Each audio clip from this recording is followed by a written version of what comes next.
Assalamualaikum warahmatullahi wabarakatuh. Perkenalkan, nama saya Siti Nurkomalasari. Saya dari C15 ingin mempresentasikan hasil UAS saya yang berjudul Mengenal dan Memahami Komunikasi Bisnis. Pengertian komunikasi bisnis. Komunikasi bisnis adalah proses pertukaran informasi antar individu atau kelompok dalam konteks bisnis. Tujuannya adalah untuk mencapai tujuan organisasi melalui komunikasi yang efektif baik secara internal maupun eksternal. Nah, tujuan komunikasi bisnis adalah untuk menjalin hubungan kerja yang baik dan juga meningkatkan produktivitas dalam lingkungan kerja. Melalui komunikasi yang efektif, seseorang dapat menyampaikan pesan secara jelas, menghindari kesalahpahaman antara pengirim dan penerima pesan. Tujuan lain dari komunikasi bisnis adalah untuk memotivasi karyawan dan membangun kepercayaan antara rekan bisnis. Komunikasi bisnis merupakan hal yang sangat penting dalam dunia bisnis karena tanpa adanya komunikasi yang baik antara individu atau kelompok dalam lingkungan bisnis, maka akan menyebabkan adanya ketidakpahaman atau kesalahpahaman yang dapat merugikan bisnis. Nah, contoh sehari-harinya itu yaitu ada seorang customer service menghubungi pelanggan secara berkala untuk menanyakan kepuasan mereka terhadap produk dan layanan yang diberikan. Nah, tujuannya itu membangun hubungan yang baik dan mempertahankan loyalitas pelanggan. Dan yang kedua, mengumpulkan umpan balik untuk perbaikan produk dan layanan di masa mendatang. Nah, di sini ada jenis-jenis komunikasi bisnis. Setiap jenis komunikasi bisnis memiliki cara dan tujuannya yang berbeda-beda. Terdapat beberapa jenis komunikasi bisnis seperti komunikasi horizontal, vertikal, dan diagonal seperti penjelasan berikut, yaitu yang pertama, komunikasi horizontal. Apa sih komunikasi horizontal? Komunikasi horizontal adalah jenis komunikasi antara orang yang memiliki posisi atau level yang sama di dalam perusahaan. Jenis komunikasi ini terjadi antara dua manajer departemen yang berbeda atau antara dua karyawan yang bekerja di departemen yang sama. Nah, contoh komunikasi horizontal dalam kehidupan sehari-hari yaitu yang pertama, pertemuan tim. Contohnya, anggota tim pemasaran berkumpul untuk membahas strategi kampanye baru. Mereka berbagi ide, membahas tugas masing-masing, dan menjelaskan tindakan mereka untuk mencapai tujuan kampanye. Contoh tujuannya untuk meningkatkan kolaborasi dan koordinasi antar anggota tim. Dan yang kedua, memastikan semua anggota tim memahami peran dan tanggung jawab mereka masing-masing. Nah, dan yang kedua, diskusi antar departemen. Contohnya, ada seorang desainer grafis berbicara dengan seorang copywriter untuk mengkoordinasikan elemen visual dan teks dalam sebuah proyek iklan. Nah, mereka berkolaborasi untuk memastikan pesan yang konsisten dan menarik. Nah, tujuannya ini di sini ada dua. Yang pertama, mengintegrasikan berbagai aspek proyek untuk menghasilkan produk akhir kohesif. Dan yang kedua, meningkatkan efisiensi dan mengurangi kebingungan dan kesalahan. Nah, yang ketiga, komunikasi informal.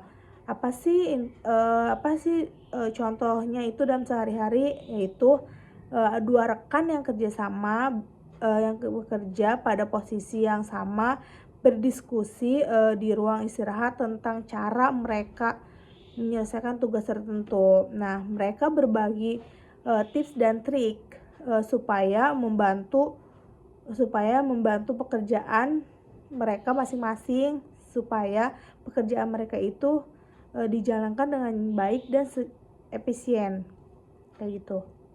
Nah, tujuannya ini meningkatkan efisiensi kerja dengan berbagai pengetahuan dan pengalaman.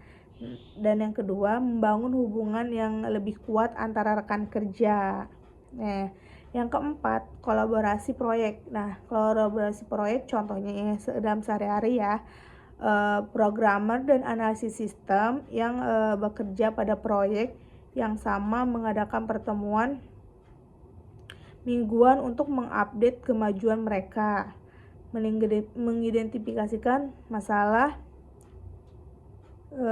dan mencari solusi bersama kayak gitu. Nah, komunikasi vertikal. Apa sih komunikasi vertikal itu?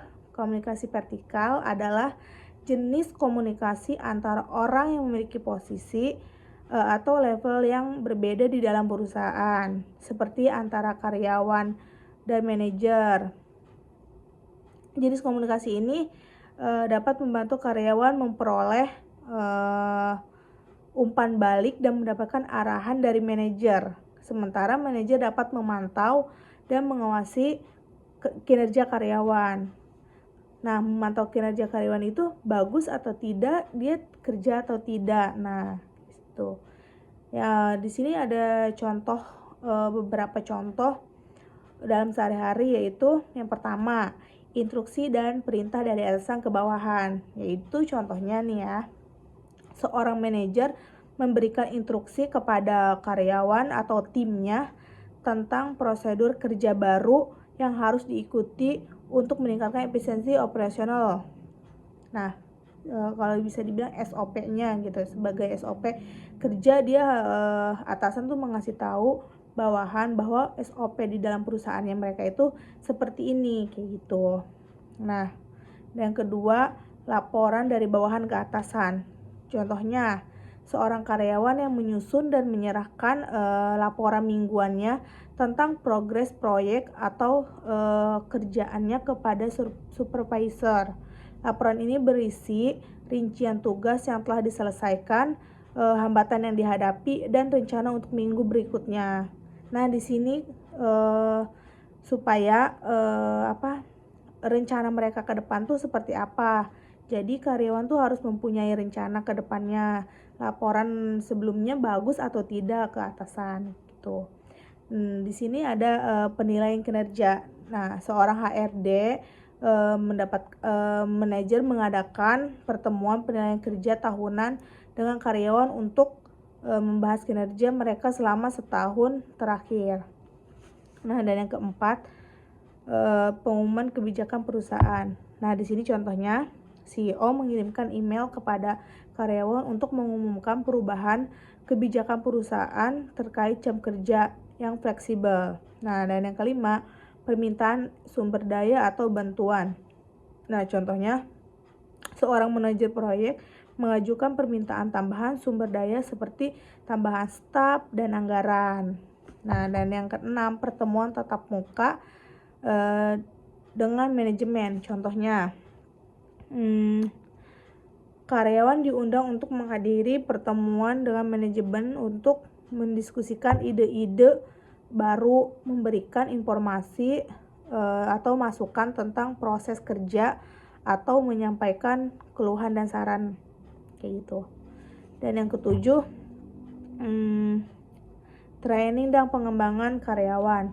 Contohnya, Departemen HR mengadakan sesi pelatihan untuk karyawan baru yang dipandu oleh manajer atau supervisor. Pelatihan ini mencakup pengenalan terhadap budaya perusahaan, prosedur kerja, dan tanggung jawab pekerjaan. Yang ketiga, komunikasi diagonal. Apa sih komunikasi diagonal? Nah, komunikasi diagonal adalah jenis komunikasi antar orang yang memiliki posisi atau yang berbeda di dalam perusahaan yang tidak secara langsung terkait, seperti karyawan departemen yang berbeda. Jenis komunikasi ini dapat membantu meningkatkan keterbukaan dan memfasilitasi kolaborasi antar departemen atau tim yang berbeda. Nah, kolaborasi proyek antar departemen. Contohnya ya, seorang manajemen proyek dari departemen pemasaran berkomunikasi dengan analisis data dari departemen IT untuk mendapatkan data pelanggan yang akan digunakan dalam kampanye pemasaran yang baru. Nah, tujuannya ini untuk memanfaatkan keahlian lintas departemen untuk proyek tertentu. Yang kedua, sesi pelatihan dengan instruktur eksternal. Nah, contohnya seorang staf HR mengatur sesi pelatihan tentang keterampilan manajemen waktu untuk karyawan di berbagai departemen, dipandu oleh seorang pelatih eksternal atau dari departemen lain yang memiliki keahlian dalam topik tersebut. Nah, tujuannya yaitu meningkatkan keterampilan karyawan dengan pelatihan yang relevan. Yang ketiga, penyelesaian masalah teknis. Contohnya, seorang supervisor dari departemen produksi berkomunikasi dengan seorang spesialis dari departemen teknik untuk mengatasi masalah teknis pada mesin produksi. Tujuannya yaitu mempercepat penyelesaian masalah dan meminimalkan downtime dan meningkatkan efisien operasional. Dan yang keempat, pengembangan produk baru. Contohnya, seorang desainer produk dari departemen R&G bekerja sama dengan seorang manajer pemasaran untuk mengembangkan konsep dan strategi peluncuran produk baru. Nah, tujuannya menggabungkan perspektif teknis dan pemasaran untuk produk yang lebih komprehensif. Yang kelima, pertemuan lintas fungsi. Contohnya, karyawan dari Departemen Keuangan mengadakan pertemuan dengan anggota tim pengembangan produksi untuk membahas anggaran dan biaya produk baru. Tujuannya memastikan proyek baru sesuai dengan anggaran yang tersedia dan dianggarkan. Mendapatkan pemahaman yang lebih baik tentang kebutuhan finansial proyek. Dan yang keenam, komunikasi dengan tim proyek global. Contoh, seorang manajer dari cabang perusahaan di negara A berkomunikasi dengan pembisnis teknik informatika di kantor pusat di negara B untuk mengimplementasikan sistem perangkat lunak baru. Tujuannya memastikan implementasi sistem yang konsisten seluruh lokasi perusahaan. Nah, dan yang ketujuh, feedback untuk proses kerja. Contohnya, seorang staf administrasi dari Departemen Layanan Pelanggan memberikan masukan kepada seorang analisis proses bisnis Departemen Operasi tentang cara meningkatkan efisiensi proses kerja. Tujuannya yaitu mengidentifikasi dan mengimplementasikan perbaikan proses. Nah, di sini ada jenis-jenis komunikasi yang sering digunakan sehari-hari, yaitu komunikasi verbal. Komunikasi verbal itu ada beberapa bagian, ada 2 bagian. Yang pertama lisan dan tertulis. Nah, lisan itu meliputi percakapan tatap muka, panggilan telepon, rapat, dan presentasi.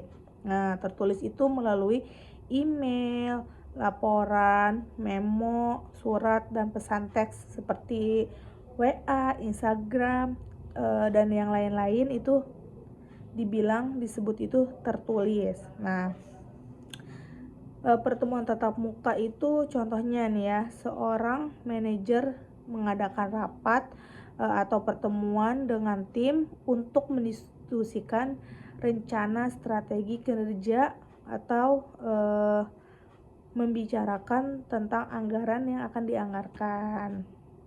Nah, yang kedua, telepon atau panggilan video. Contohnya, ada seorang mahasiswa yang menghubungi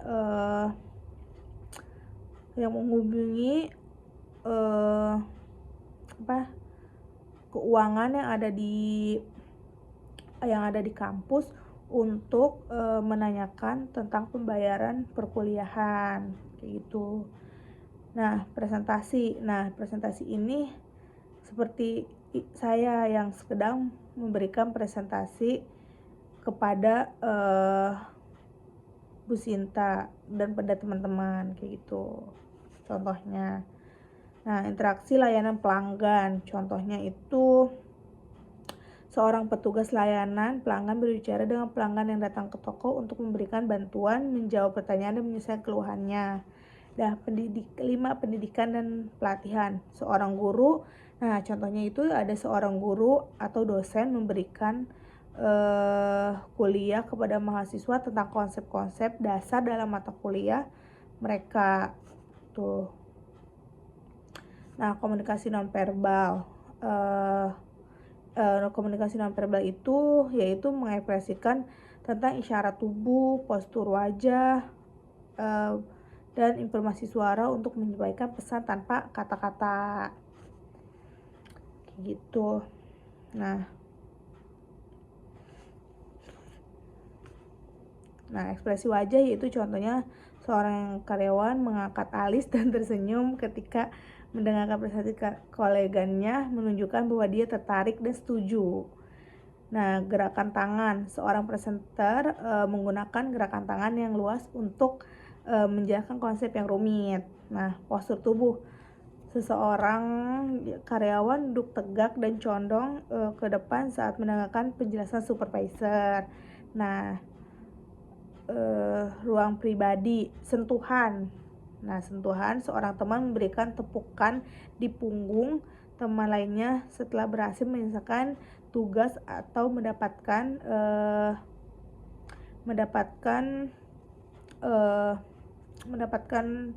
kebanggaan dia sendiri. Nah, ruang pribadi, contohnya seorang manajer menjaga jarak yang sopan saat berbicara dengan karyawannya. Nah, komunikasi visual. Komunikasi visual yaitu menggunakan alat bantu visual seperti grafik, diagram, peta, dan video untuk menyampaikan informasi. Contohnya yaitu presentasi slide. Dan yang kedua, poster atau flyer. Yang ketiga, infografis. Dan yang keempat, laporan visual. Nah, dan yang kelima, media sosial. Dan yang keenam, tanda dan simbol. Yang ketujuh, kemasan produk. Yang kedelapan, website atau aplikasi. Nah, komunikasi digital. Komunikasi digital yaitu teknologi seperti media sosial, platform, kolaborasi online, dan konferensi video, yaitu contohnya kayak email. Kalau email contohnya untuk kita misalkan mengirim tugas melalui email. Pesan instan itu kayak WhatsApp dan yang lain-lainnya. Nah, media sosial, nah pasti kalian punya media sosial kan masing-masing. Nah, contohnya kita mempunyai media sosial dan mempunyai akun dan membagikan cerita kita kepada orang lain. Nah, itu contohnya media sosial. Itulah yang saya pahami dari materi komunikasi bisnis dan negosiasi bisnis. Terima kasih untuk presentasi kali ini. Wassalamualaikum warahmatullahi wabarakatuh.